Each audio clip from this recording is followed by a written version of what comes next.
CNN's Jake Tapper, as you undoubtedly know, we've covered it several times, somehow convinced himself that he should write a book that purports to blow the whistle on the scandal of how Joe Biden's cognitive decline was covered up throughout 2023 and 2024, so that believing he was going to be the nominee, they didn't allow a primary, he was going to be the candidate, and so you couldn't allow anything bad to be said about Joe Biden.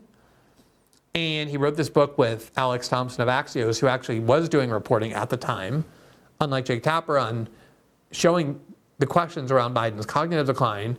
And a lot of people have started to kind of become repelled by this obvious, bizarre, humiliating spectacle of Jake Tapper, of all people, going around purporting to write the book that exposed Joe Biden's cognitive decline, when Jake Tapper was one of the primary people in the media who constantly denied it and concealed it and covered it up and attacked the character and integrity of anyone who went on his show and raised it. To the point when Laura Trump did, he accused her of bullying and making life difficult for kids with the stutter. He was still on that stutter thing they invented, where they're like, oh, no, Joe Biden is stumbling over his words, not because he's old and in cognitive decline, but because he's always had a lifetime stutter. And anyone who's raising these questions, Jake Tapper said, are mocking a stutter. And he did much more. We did a whole segment on that. And it got to the point where his credibility was so in tatters as this all viralized, all these clips of him just showing the audacity of him putting his name on this book and making millions of dollars from it when he was the leader of the cover-up, one of them in the media, that he hired a crisis PR firm. He went on Megyn Kelly's show on Tuesday, which I knew was going to be bad for him. I'd known Megyn for a long time. Whatever you think of her or her politics or whatever, she comes very prepared. She has a great staff. There's no stone left unturned. She understands every fact when she goes into an interview, so no one can get away with anything. And she pummeled him with facts for anything he tried to say. And to defense, she was right there saying, that's untrue. And he kept saying like a zombie. He was at first very defensive about all this, insisting he did nothing wrong, attacking anyone like me who was reporting on this for lying, for taking things out of context. But ever since he got his PR crisis firm, it's like they programmed him to go around saying, no, look, I mean, I look back on my reporting with humility. I look back on my coverage with humility, understanding that maybe I should have done things differently, which is the kind of thing a PR crisis firm tells you to say, programs you to say, so that it appears as if you're holding yourself accountable when, of course, you're really not. And that was his posture had totally changed. Today, he went on Ezra Klein's podcast at the New York Times. And Ezra Klein was, I guess to his credit, one of the people in Democratic Party circles, a real Democratic Party partisan, who was one of the first to say in early 2024, Joe Biden shouldn't run again because the public perceives him as too old and he's likely to lose. They should replace him. Now, Ezra Klein wasn't saying Joe Biden is in fact cognitively declined, but he was saying because the American public perceives him as too old, it'd be better for Democrats to replace him on the ticket. And he did get a lot of attacks from his Democratic comrades because their attitude was basically like, look, Joe Biden is all we have. So anyone who says anything negative about Joe Biden is weakening Joe Biden and helping Donald Trump. And that, of course, is the reason why people like Jake Tapper and all these people in media pretended not to see Joe Biden's cognitive decline, even though the entire country did.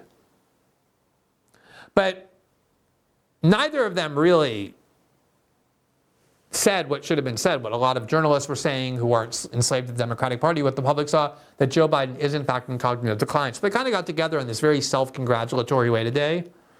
Like Ezra Klein saying, congratulations on this important piece of investigative journalism. Jake Tapper saying, congratulations, Ezra, on your courage and having come out and said that they should replace Biden at the top of the ticket. And both of them just so impressed with each other's journalistic chops and courage. And they had a conversation that was, they were trying to, again, have this like posture of humility, but they're so arrogant. And what they really are is incestuous. They don't care about and they don't hear what the American public thinks. They just don't listen. They don't value it at all. They think those people are idiots, they're ignorant, they're dumb. Who cares if they think Joe Biden is in cognitive decline? What matters are what people in Washington are saying, even what the people in the White House are saying.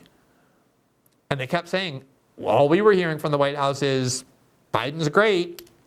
And so that's why we believed him, as though like it doesn't occur to them the most basic realization as a journalist that politicians lie to journalists because they want the journalists to go do their bidding to spread their narrative.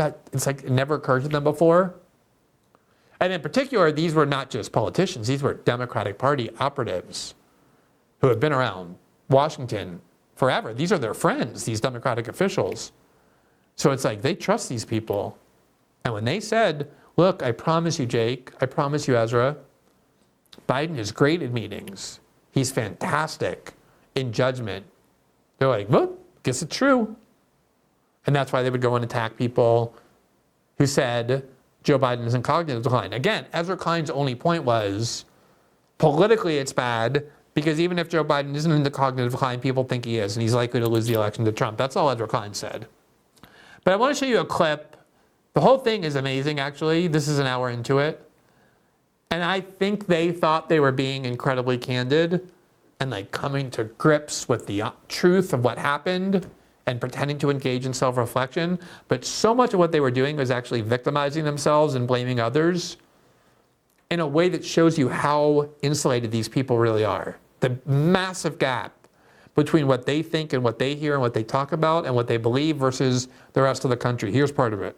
It's hard to argue that any of us, in retrospect, cover this sufficiently.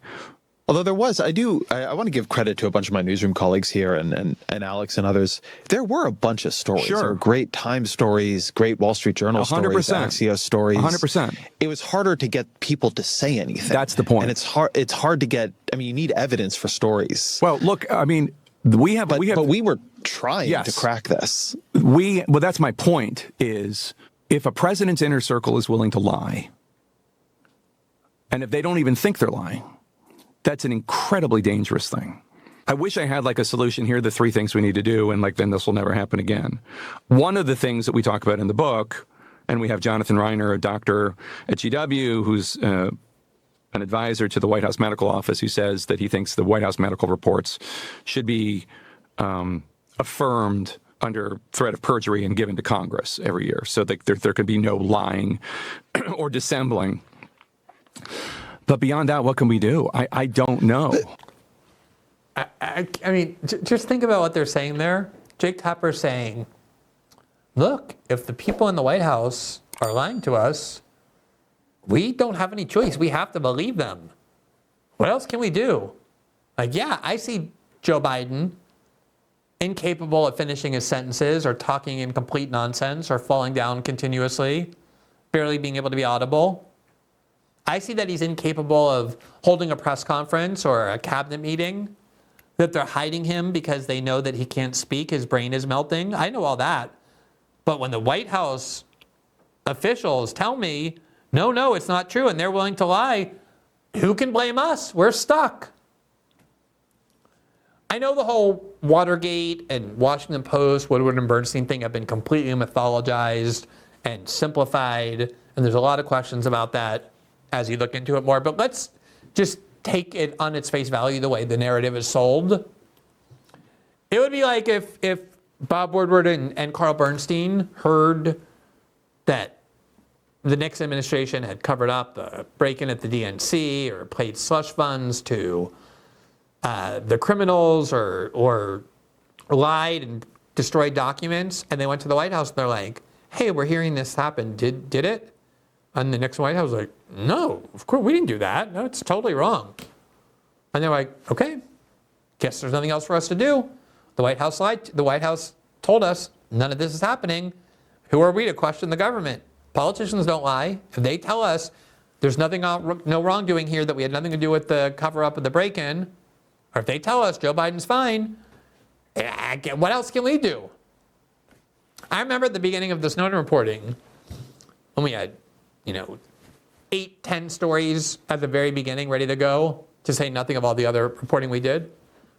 And it was so obvious, the proof was so clear about their wrongdoing, their abuse of surveillance authorities, spying on Americans en masse the way they had denied. And we went to the government and they kept saying, you don't understand these documents. None of this happened. This is wrong. This document comes in a whole broader context. Of course they lie to you. The very famous and well-regarded independent journalist I.F. Stone, a lot of people think he's a communist, whatever. But what he definitely was a very feisty outside independent journalist. He used to work inside the mainstream media, and then he decided to go to the outside because he was too constrained in what he could say. And he created a newsletter. He was basically like the first blogger, the first independent journalist. He created a newsletter, and people would pay like $5 a month, and him and his wife would just sit at the table, and they would mail out his newsletter, and the newsletter would, question government narratives and give an alternative version of the way of seeing things. And his kind of ethos, his primary axiom in journalism was all governments lie.